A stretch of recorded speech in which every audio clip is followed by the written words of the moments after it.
بسم الله الرحمن الرحيم. قدوميها قولها الشعبك يكون حقين نديسة قدوميها أقل كسرة رئيس وزارها يقولها وزير ردا قدوميها محكمة السرة قدوميها قولها الشعبك دولة أهوالها أنها جيبوتي taliyaasha iyo sarreeyaasha ciidanka qalabka sida golaha shacabka iyo aqalka sare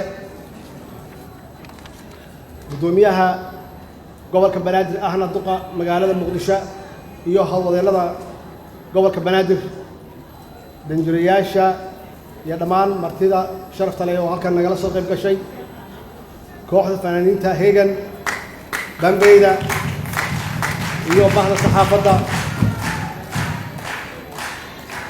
waxaan idinku salaamay salaatu islaamka assalaamu calaykum waraxmatullaahi wabarakaatuh. allah mahadska leh oo maanta noo suurtageliyay inaan halkan munaasabadan wanaagsan aan ka soo qayb galno mudanayaal iyo marwooyin waxaa sharaf ii ah inaan mar kale hortiina imaado anigoo gudanaya waajibaadkayga dastuuriga ah ee furitaanka kalfadhiga lixaad ee baarlamaanka federaalka Soomaaliya sida aad la wada socotaan dalka Soomaaliya wuxuu marayaa marxalad adag oo u baahan in dhammaanteen aan u istaagno gacmahan isqabsanno si aan uga gudubno marxaladaas adag ee uu dalkeenu marayo ku jiro tan iyo intii aad i doorateen waxaan ka shaqaynayay sidii Soomaaliya ay u yeelan lahayd dawlad ka shaqaysa danaha dadka iyo dalka waxaan soo marnay marxalado badan oo kala duwan waxaan la dagaalnay ama weli la dagaalamaynaa kooxaha argagixisada ah oo si aan dalka uga sifeenno ama uga xoreyno waxaana gaarnay guulo waaweyn oo lagu naaloon karo hase yeeshee wax badanna waa noo harsan yihiin weli waxaan dadaal xoog leh aan ugu jirnaa sidii aan u soo celin lahayn sharaftii iyo haybaddii ay ummadda Soomaaliyeed ee adduunka ku lahayd waxaan ka shaqeynay inaan xiriir wanaagsan oo is-ixtiraam iyo isdhexgelin ku dhisan aan la yeelanno waddamada adduunka iyo kuwa mandaqadda ee gobolka waxaan idin xaqiijinaynaa inaan marnaba aanan ka daali doonin inaan sharafkii iyo sumcaddii ummadda Soomaaliyeed ay lahayd aan dib u soo celinno inta aan talada hayno waxaan rabaa inaan idin caddeeyo in Soomaaliya ay istaagtay dibna aysan u noqon doonin insha Allah mudanayaal iyo marwooyin hayaanka dib u soo nooleynta qarannimada Soomaaliyeed ay soo bilowday ma aha mid ummadda Soomaaliyeed iyo madaxdeeda toonna ay dib uga noqon karaan ama uga noqonayaan waxaan ummadda Soomaaliyeed ugu baaqayaa dawlad iyo shacabka inay u midoobaan siday u tirtiri lahaayeen ama uga adkaan lahaayeen ama ula dagaalan lahaayeen argagixisada caadaysatay daadinta dhiigga shacabka Soomaaliyeed oo islaamka ah iyo cid kasta oo ka soo horjeeda horumarka iyo dib u soo nooleynta qaranka Soomaaliyeed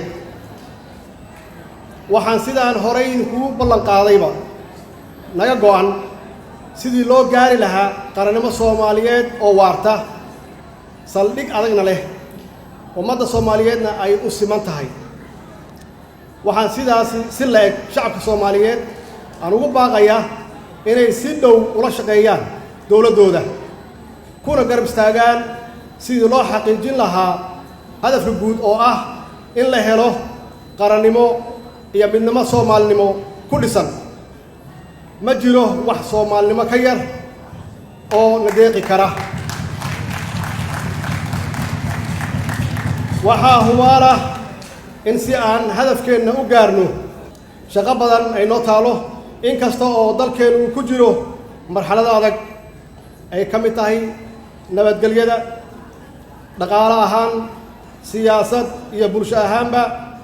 haddaan si wada jira aan isu kaashanno oo aan awooddeena isugu geenno, waxaan aaminsanahay intaas oo idil inaan ka gudbi karno, annagoo ka aanbaqaadeenna sidii aan si buuxda uga hanan lahayn qarannimadeenna. waxaan dejinnay qorshayaal ciidan oo loogu talagalay sidii loogu sugi lahaa ammaanka dalka, si rasmi ahna loogu ciribtiri lahaa argagixisada iyo cid kasta oo khatar ku ah ammaanka dalka iyo ummadda Soomaaliyeed. waxaanse idinkugu baaqayaa mar kale inaan garab istaagtaan wiilasha iyo gabdhaha Soomaaliyeed oo naftooda u huraya maalin iyo habeenba, una taagan sidii ay u soo celin lahaayeen sharaftii iyo xurmadii iyo karaamadii ay lahayd ummadda Soomaaliyeed meel kasta ay joogaan. waxaan sidoo kale aan dejinnay qorshe horumarin qaran oo tilmaan cad leh sidii uu dalkan u gaari lahaa horumar iyo isku filnaansho mustaqbalka hadduu Ilaahay yidhaahdo. mudanayaal iyo marwooyin, si loo gaaro qarimo dhammaystiran, waxaa maamulkaygu xoogga saaray sidii ummadda Soomaaliyeed horumar u gaari lahayd, siyaasad loo dhan yahay, iyo dejin xeer qaybsashada khayraadka dabiiciga ah. waxaan dhaqan gelinay nidaamka diiwaangelinta ku-meelgaarka ah ee xisbiyada siyaasadda. dhanka kale, waxay dowladdu dhammaystirtay xulashooyinka qodobada dastuuriga ee dowladda federaalka iyo dowlad goboleedyadu ay ka wada xaajoon karaan, ay ka wada shaqayn karaan, sida maqaamka magaalo madaxda Muqdisho u dhex yeelato hannaanka federaalka, qaab dhismeedka dowladda, astaynta awoodaha dowladda, hannaanka dowladeed ee federaalka Soomaaliya, hannaanka cadaaladda iyo asluubta federaalka, iyo weliba hannaanka federaaleynta maaliyadda. waxaan ka shaqaynaynaa sidii aan ku gaari lahayn hannaan dimuqraadi ah oo ku dhisan nidaam federaala, kaasoo soo celin kara qaranimada Soomaaliyeed oo loo dhan yahay, loona siman yahay. waxaad sidaas la socotaan oo idin sugaya dhammaystirka hindis-sharciyeedyada doorashooyinka iyo dib u eegista sharciga xisbiyada siyaasadeed oo muhiim u ah geedi socodka dimuqraadiyeenta dalka. waxaan idinka codsanayaa inaad ansixisaan hindisiyaashaas si degdeg ah, si dalka uu u gaaro qof iyo cod hadduu Ilaahay yidhaahdo.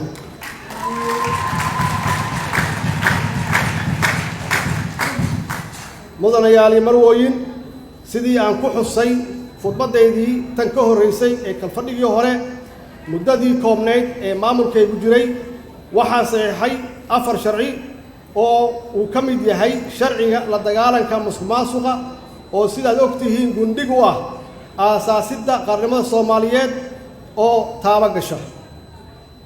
shuruucdaas aad ansixiseen ama aad ansixisay iyo kuwa kaleba oo idin hor yaalla, waxaa muhiim ah xildhibaanada sharafta leh inay si degdeg ah iyagana u ansixiyaan. sharci baa dal lagu dhisaa, laguna dhaqaa. sidaas awgeed waxaan mar kale ku soo celinayaa codsigaygii ahaa inaad dardargelisaan hirgelinta sharciyada idin hor yaalla iyo weliba kuwa kale oo idin hor imaan doona hadduu Ilaahay yidhaahdo. kobcinta dhaqaalaha dalka waxay sidoo kale ka mid tahay tiirarka ugu muhiimsan ee dhismaha qarannimada. sidaas awgeed waxaa maamulkaygu ahmiyad gaara siiyey sidii dib loogu soo yegleeli lahaa habdhaqan dhaqaale oo na gaarsiin kara inaan qarannimadeennii dib u hananno. annagoo arrintaas ka duulayna, waxaan dadaal dheeraada ku bixinnay sidii deymanka nologu cafin lahaa iyo sidii aan kor ugu qaadi lahayn dakhliga gudaha. waxaan alle mahadiis ah aan ku guulaysannay inaan si hufan uga soo baxno dhammaan shuruudihii nalagu xiray ama nalaga rabay inaan gaarno yoolkii aan kula heshiinay hay-adda lacagta adduunka ee IMF-ka si nalooga cafiyo deymahaas. shuruudahaas noo haray oo nalaga rabo inaan si degdeg ku dhammaystirno waxaan rabnaa bishaan gudaheeda in la dhammaystiro hadduu eebba yidhaahdo. madashii iskaashiga ee Soomaaliya iyo beesha caalamka SPF waxaan bogaadinayaa hawshii ay qabteen iyo waxay soo saareen. waxaan rajaynaynaa insha Allah inaan hirgelino. mudanayaal iyo marwooyin, sidoo kale waxaa kobci dhaqaalihii gudaha kadib dib u habeyn aan ku sameynay oo aan habkii ururinta dakhliga gudaha aan ku guulaysanay. waxa kale oo intaas dheer oo aan gaarnay arrintaas noo sahashay si joogto ah inaan u bixinno bacdama aan aruurinay dakhli maxaan ku raahdaa nagu filan inaan mushaharaadkii shaqaalaha aan si joogto ah u bixinnay muddooyinkii aan joognay talada. mudanayaal iyo marwooyin, dhinaca dib u heshiisiinta waxaa naga go'an inaan ummadda Soomaaliyeed aan dib u walaalayno annagoo u marayna dhaqankeennii wanaagsanaa ee iscafinta iyo isu tanaasulka. qaranimo waxaan ku gaari karnaa oo keliya inaan iscafinno, alle u noqonno, dalkeenna dhismihiisa aan ka wada qayb galno oo si wada jira aan uga qayb galno. haddii ay jiraan kuwa aaminsan in dadka Soomaaliyeed ay qasab ku hoggaamin karaan, waxaan leenahay dadka Soomaaliyeed way ka gudbeen xilligii jahwareerka, way ka gudbeen xilligii lagu orkacsan jiray. mudanayaal iyo marwooyin, sidaad la socotaan waxaa alla mahadiisa oo dhowaan noo soo gabagaboobay shirkii dib u heshiisiinta ee Galmudug. natiijada aan ka gaarnay dib u heshiisiintaasna waxay noo fududaysay inaan hadda u gudubno sidii aan u caawin lahayn, aan u wada dhisi lahayn maamul loo dhan yahay oo ummadoo dhan ay ku qanacsan tahay. waxaa naga go'an inaan dhegaysanno cid kasta oo wax tabanaysa. waxaa naga go'an inaan garowsanno cid kasta oo garowshiyo leh ama mudan. waxaa naga go'an inaan raaligelinno cid kasta oo raaligelin mudan. waxaa naga go'an dib u heshiisiin waarta oo ka hirgasha dhammaan geyiga Soomaaliyeed. laakiin marna ma ogolaan karno ama ma ogolaan doonno hadduu Ilaahay yidhaahdo inaan dib u noqonno. marna ma ogolaanayno inaan aqbalno wax qarannimada ka yar. marna ma ogolaanayno inaan aqbalno cid kasta oo hor istaagta dib u yegleelidda qarannimada Soomaaliyeed.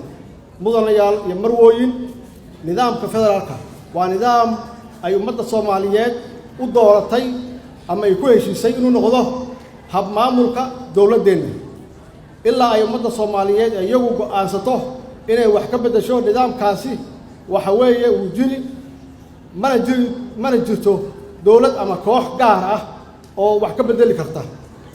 waxaanse nasiib darro ah in dad qaarkiis ay si khaldan u fahmeen ama u macneeyeen nidaamka federaalka. nidaamka federaalku wuxuu si cad u qeexayaa awood qaybsiga dowladda dhexe iyo dowladda xubnaha ka ah, laakiin ma siinayso madax bannaani gaar ah dowladaha xubnaha ka ah dowladda federaalka ah. waxaan idiin xasuusinayaa in mas'uuliyadda ilaalinta qarannimada dalka iyo madax bannaanidiisuba ay saaran tahay dowladda federaalka ah.